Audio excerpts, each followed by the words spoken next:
Hi, good afternoon. Know your company के आज के इस एपिसोड में आप सबका स्वागत है। और नो योर कंपनी में आज फिर हमारे रडार पर एक और इंटरेस्टिंग कंपनी, एक और इंटरेस्टिंग मैनेजमेंट होगा। वो आईपीओ जो इस समय बाजार में खुला हुआ है। मैं बात कर रहा हूं एचपी एडेसिव्स की। और इस कंपनी के मैनेजिंग डायरेक्टर करण मोटवानी साहब होंगे आज कार्यक्रम में मेरे साथ।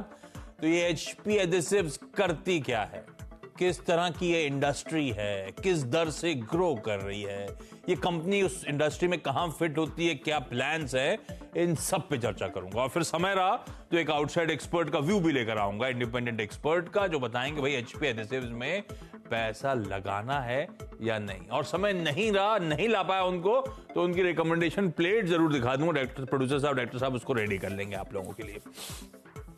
दोस्तों, अगर आप बाजार में अपना पैसा इन्वेस्ट करना चाहते हैं तो अभी जुड़े एंजल ब्रोकिंग के साथ में, क्योंकि यहां आपको मिलती है एक अच्छी एडवाइस और भरोसेमंद सर्विस। और यहां अकाउंट ओपन करना भी है बिल्कुल फ्री ऑफ कॉस्ट। तो आज ही जुड़े एंजल ब्रोकिंग के साथ में। अकाउंट ओपनिंग लिंक डिस्क्रिप्शन में है। आज ही अपना अकाउंट ओपन कराएं। अब जरा लेकर आ जाइए एचपी एडेसिव्स के बारे में सारी डिटेल्स। ग्राफिकली स्क्रीन पर आएगा, मैं स्नैपशॉट दे देता हूं। आज इस आईपीओ का डे 2 है। कल फ्राइडे को ये आईपीओ सब्सक्रिप्शन के लिए बंद होने जा रहा है। 262 से 274 रुपीस का प्राइस बैंड। कुल मिलाकर इस आईपीओ के जरिए 126 करोड़ रुपए मोबिलाइज करने की योजना। और छोटा इश्यू है लेकिन अच्छा रिस्पांस मिलना शुरू हो चुका है। 6 गुना के आसपास अब तक, 6.25 गुना के अब तक सब्सक्रिप्शन आ चुका है। इस कंपनी के मैनेजिंग डायरेक्टर करण मोटवानी साहब आपको आपकी स्क्रीन पर नजर आएंगे। मोटवानी साहब, स्वागत है सीएनबीसी आवाज पर आपको, और कांग्रेचुलेशंस प्राइमरी मार्केट्स में डेब्यू करने के लिए। अच्छा, आपके आने से पहले पढ़ रहा था एडेसिव्स और सीलेंट्स बनाने का काम। क्या क्या बनाती है दरअसल ये कंपनी? ये प्रोडक्ट जो आप बनाते हो कहां इस्तेमाल होते हैं? लार्जर सेगमेंट्स कौन से हैं आपके इस एचपी एडेसिव्स के? तो हमारे हाय आशीष, हाउ आर यू? हमारे 4 मेन सेगमेंट्स हैं, जिसमें सबसे पुराना और सबसे बड़ा है पीवीसी सॉल्वेंट सीमेंट। ये सॉल्वेंट सीमेंट का पूरा बास्केट है जिसमें पीवीसी, यूपीवीसी और सीपीवीसी सॉल्वेंट आता है। उसके सिवाय हम कुछ चुनिंदा मैन्युफैक्चरर्स में से हैं जो सिलिकॉन सीलेंट बनाते हैं इंडिया में। वो हमारा सेकंड लार्जेस्ट कैटेगरी है एडेसिव्स का। उसके सिवाय हम 2 और बड़ी कैटेगरीज बनाते हैं। एक है पीवीए एडेसिव्स, जो आपके लकड़ी के काम में लगते हैं, लकड़ी, प्लाई और ये सारे कामों में लगते हैं। और लास्ट हमारे हैं रबर एडेसिव्स, जो मल्टी प्रोडक्ट, मल्टी इंडस्ट्री में काम आते हैं।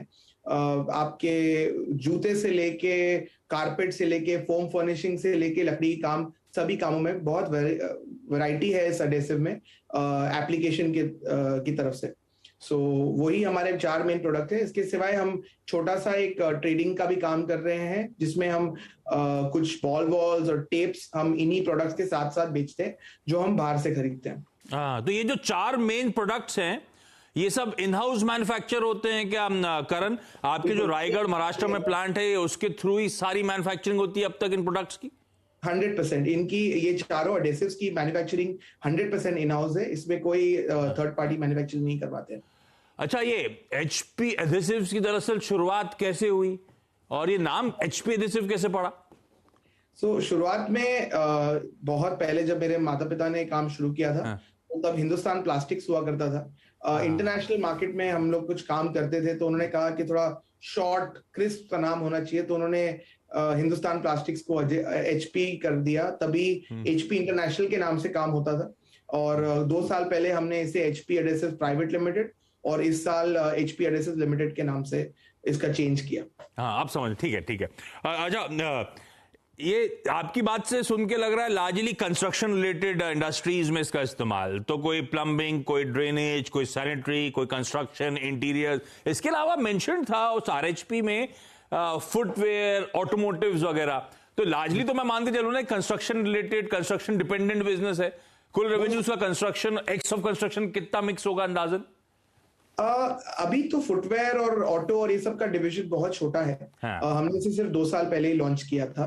तो अभी तो मैं आपको कह सकता हूँ कि 98% एडेसिव्स का सेल इज कंस्ट्रक्शन में इंटीरियर्स कहूंगा, interiors, home solution, home improvement. क्योंकि प्योरली बिल्डिंग बनाते समय आरसीसी में हमारा कोई प्रोडक्ट नहीं, कोई योगदान नहीं होता।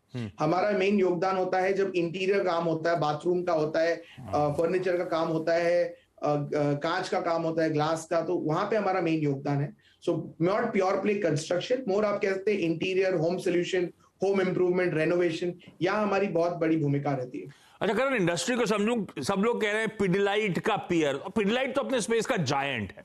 ये इंडस्ट्री दरअसल है कितनी बड़ी, किस दर से ग्रो हो रही है, और ये हमारी एचपी एडहेसिव्स की इस इंडस्ट्री में पोजीशनिंग क्या है, क्या मार्केट शेयर है? सी कंज्यूमर और बाजार सेगमेंट जिस एडहेसिव्स में हम हैं, उसका साइज माना जाता है क्रिसिल के द्वारा कि ये 5,000 से ज्यादा करोड़ रुपए का इंडस्ट्री है।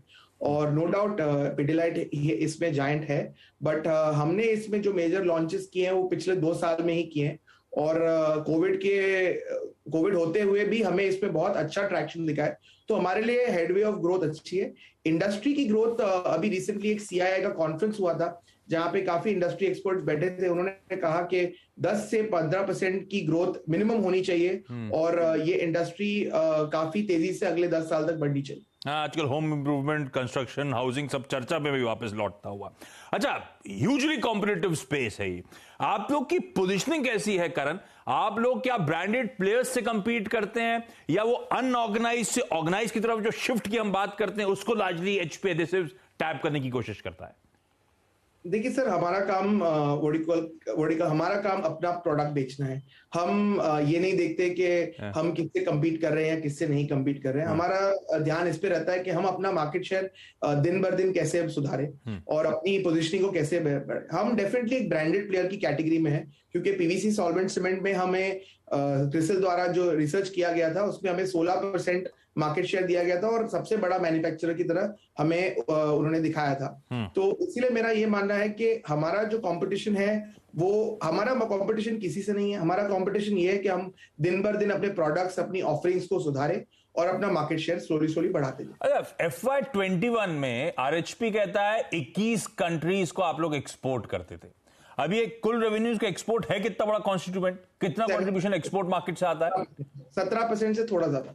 तो लार्जली फिर डोमेस्टिक फोकस ये बिजनेस हो गया। अच्छा, जो करंट पैसा उठा रहे हैं 126 करोड़ रुपए, लार्जली 113 करोड़ रुपए फ्रेश इशुएंस है। एक रिस्पाइट है वैसे ऑफ रेट जिस तरह के आईपीओ आ रहे हैं उसमें, एक लार्जली फ्रेश इशुएंस है और कुछ प्रमोटर्स की तरफ से 13 करोड़ का ओएफएस। तो फ्रेश प्रोसीड्स पे फोकस करता हूं। वर्किंग कैपिटल रिक्वायरमेंट्स, दूसरा प्रोडक्शन कैपेसिटी, एग्जिस्टिंग कैपेसिटीज को एक्सपैंड करना, और तीसरा एडजेसेंट प्लॉट पे एक एडिशनल यूनिट लगाना। तो करंट, पहले तो करंट कैपेसिटीज कितनी है, किस यूटिलाइजेशन लेवल्स पे हम लोग काम कर रहे हैं, ये एग्जिस्टिंग कैपेसिटीज कितनी और ऐड करने का मन है, और ये एडजेसेंट प्लॉट की जो आपने बात करी है ये आपकी रायगढ़ की फैक्ट्री के बगल में होगा, आई एम अज्यूमिंग, वो आपने खरीद रखा ऑलरेडी क्या, और वहां पे प्लान्स क्या है? वहां पे ऑलरेडी बिल्डिंग का कंस्ट्रक्शन ऑलमोस्ट कंप्लीट हो चुका है। इनफैक्ट हमारे केपेक्स में बिल्डिंग एक्सपेंशन का कोई भी जिक्र नहीं है। मेजरली जो है वो मशीनरी, ऑटोमेशन, इस पे ध्यान दिया गया है। और नए प्रोडक्ट लॉन्चेस में ये 25 करोड़ रुपए जो हमारा है टोटल इशू में, 25 करोड़ रुपए का हमने केपेक्स, 25.5 करोड़ का केपेक्स की बात की है। उसमें नए प्रोडक्ट्स के लिए 6.5-7 करोड़ रुपए, और बाकी जो है एग्जिस्टिंग कैपेसिटीज को बढ़ाने के लिए हमने पैसे लिए हैं। और इसमें कंस्ट्रक्शन या लैंड परचेज का कोई भी वर्टिकल जरूरत नहीं है। बाकी हमारा जो बिजनेस है वो capital intensive, working capital side पे ज्यादा होता है, क्योंकि हमें थोड़ी इन्वेंट्री मेंटेन करनी पड़ती है। हम कंज्यूमर कंपनी है, कंज्यूमर सीलेंट्स बेचते हैं, लोग रुकना नहीं चाहते, काम आज है तो माल आज चाहिए, तो हमें इन्वेंट्री लेवल्स पे बहुत ध्यान रखना पड़ता है ताकि लोगों को कभी भी आउटेज ना फील हो। तो इसी वजह से हमने वर्किंग कैपिटल के लिए 50 करोड़ रुपए एलोकेट किए हुए हैं, और बैलेंस जो है वो जनरल कॉर्पोरेट सेबी के गाइडलाइन के हिसाब से जनरल कॉर्पोरेट पर्पस में हमने डाला हुआ है। ठीक, कब तक ये, क्योंकि आप कह रहे हो प्लॉट ऑलरेडी है, बिल्डिंग तन गई है, मशीनरी के लिए उठाना है, तो कब तक ये नई कैपेसिटी, क्योंकि काफी एग्रेसिव कैपेसिटी एक्सपेंशंस हैं एक्चुअली प्लान्स, कब तक एडिशनल कैपेसिटीज कमीशन होती हुई नजर आएंगी, किस टाइमलाइन पे आप लोग वर्क कर रहे हो? देखिए ये क्या होता है, हमारी जो कैपेसिटी होती है वो लीनियर होती है, तो हमें तब एक साथ में लगाने की जरूरत नहीं है। हम इसको ओवर द नेक्स्ट 2 इयर्स लगाते जाएंगे, जैसे जैसे जरूरत आती जाएगी वैसे वैसे हम लगाते जाएंगे उसको। क्योंकि इसमें क्या होता है कि जो प्रोसेसिंग, मैन्युफैक्चरिंग का पार्ट होता है और फिर मेनली पैकेजिंग का पार्ट होता है, क्योंकि हमारे टिपिकली छोटे छोटे कंटेनर्स होते हैं जिसमें हम ये माल बेच रहे होते हैं, तो लीनियर कैपेसिटी लगाई जाती है। एक आपने लाइन लगा ली, मैन्युफैक्चरिंग प्लस पैकेजिंग, फिर थोड़े दिन बाद 3 महीने बाद दूसरी लगा ली। एक साथ में सारा एलोकेशन करने की जरूरत नहीं होती। और ये हमने अलग अलग सेगमेंट्स के लिए उठा रहे हैं, जहां पे एग्जिस्टिंग कैपेसिटीज हमने बढ़ाई है, जहां जो सेगमेंट में हम 90% या 95% कैपेसिटी यूटिलाइजेशन में ऑलरेडी चल रहे हैं।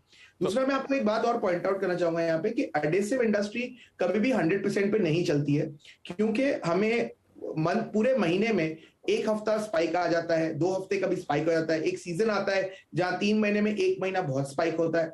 तो और ये कंज्यूमर इंडस्ट्री है, तो हमें कंज्यूमर को कॉन्स्टेंटली सर्विस करना पड़ता है। अगर हम 100% पे काम करेंगे तो कभी भी हमने कंज्यूमर को पूरी तरह फुलफिल नहीं कर पाएंगे। ठीक है, इंडस्ट्री डायनामिक्स ऐसे हैं। अच्छा करण, इनकंसिस्टेंट फाइनेंशियल्स, अब मैं ऐसा इसलिए कह रहा हूं, टॉप लाइन में तो सालों साल ग्रोथ देखने को मिल रही है, पर ऑपरेशनल लेवल पे परफॉर्मेंस इरेटिक है। FY19 के मार्जिन 10%, FY20 में गिर के हो गए 7.3, FY21 में बढ़ के हो गए 15, और इस साल की पहली छमाही जो 6 मंथ्स का दिया वो 10.5 पे पहुंच गए। ये इस तरह का इरेटिक ऑपरेशनल परफॉर्मेंस क्यों? सर देखिए, हम एक छोटी कंपनी है, और जब जो साल में आपने परफॉर्मेंस गिरते हुए देखा 7% एबिटा लेवल पे, उस टाइम पे हमने ये तीनों प्रोडक्ट के लॉन्चेस किए थे, तो हमने काफी पैसे खर्च किए इनको लॉन्च करने में, और उसका रिजल्ट आज हमें दिख रहा है कि जो अगले साल का सेल था, आज वो हम कुछ ही महीनों में उसको मंथली सेल बना देंगे उस प्रोडक्ट कैटेगरी में। तो ये जो अपटिक हमारे बूस्ट जो हमें लास्ट ईयर कोविड के होते हुए भी हमें इतना अच्छा बूस्ट मिला है, वो उसी मार्केटिंग स्पेंड को लिंक्ड है। तो उस मार्केटिंग स्पेंड की वजह से आपको ये लोअर परफॉर्मेंस दिखता है। इस साल ऊपर से मार्जिन प्रेशर्स काफी रहे, और हमारा टिपिकल ग्रॉस मार्जिन अराउंड 35% के आसपास रहता है, और अगले कुछ समय में हम वहां पहुंच जाएंगे वापस। तो ये आप हमेशा सोचिए कि हमारा जो ग्रॉस मार्जिन है वो 35% पे रहेगा। जैसे हमारा बेस बढ़ेगा, हमारा ऑपरेटिंग लेवरेज किक इन हो जाएगा, और जैसे ही हमारा ऑपरेटिंग लेवरेज किक इन होता है, आप साल दर साल देख पाएंगे कि हमारा मार्जिन और बढ़ेगा। तो बढ़ेगा। तो मतलब वो मैं अगला सवाल एक्चुअली करल मेरा वही था कि सस्टेनेबल मार्जिन लेवल्स कहां पर होंगे। हिस्टोरिकली 7 से 10% के आसपास इबिटा मार्जिन रहे थे, पर मैं मान के चलूं अब जो करंट तस्वीर है, इससे बेहतर मार्जिन प्रोफाइल होती हुई नजर आएगी वंस ये ट्रैक्शन पिकअप करेंगे आपके तमाम प्रोडक्ट्स।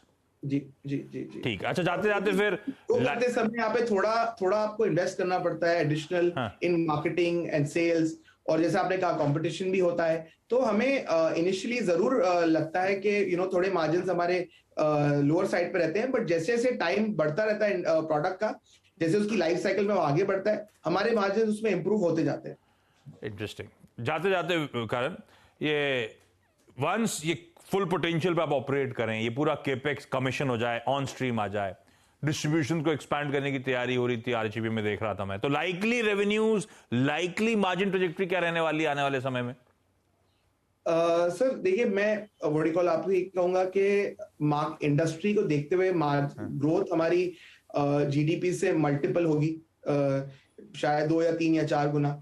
सो ये एक इट्स नॉट अ पॉसिबिलिटी कि मैं आपको एग्जैक्ट नंबर दे पाऊं इसके ऊपर, बट हाँ, हमारा फोकस ये रहेगा कि जीडीपी से मल्टीपल 2 या 3 या 4 गुना हमें एटलीस्ट ग्रो करना पड़ेगा हर साल, और उसकी पोटेंशियल दिखती है हमारे नए प्रोडक्ट्स, हमारे एग्जिस्टिंग प्रोडक्ट्स और हमारे आने वाले प्रोडक्ट्स, तीनों का मिक्स मिला के ये जरूर होगा।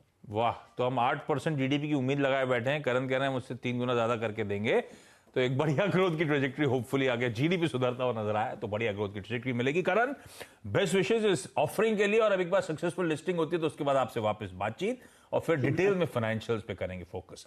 अरिहंत कैपिटल के आशीष महेश्वरी साहब का कॉल स्क्रीन पे डायरेक्टर साहब ने चलाना शुरू कर दिया था। उनका मानना है लिस्टिंग गेन्स के लिए एचपी अधेसिव्स के आईपीओ में सब्सक्राइब किया जा सकता है, इवन लंबी अवधि के निवेशक भी सब्सक्राइब कर सकते हैं। यही है ना? हाँ, लिस्टिंग गेन मिलने की भी उम्मीद है। तो थम्स अप आता हुआ अरिहंत कैपिटल की तरफ से। क्विकली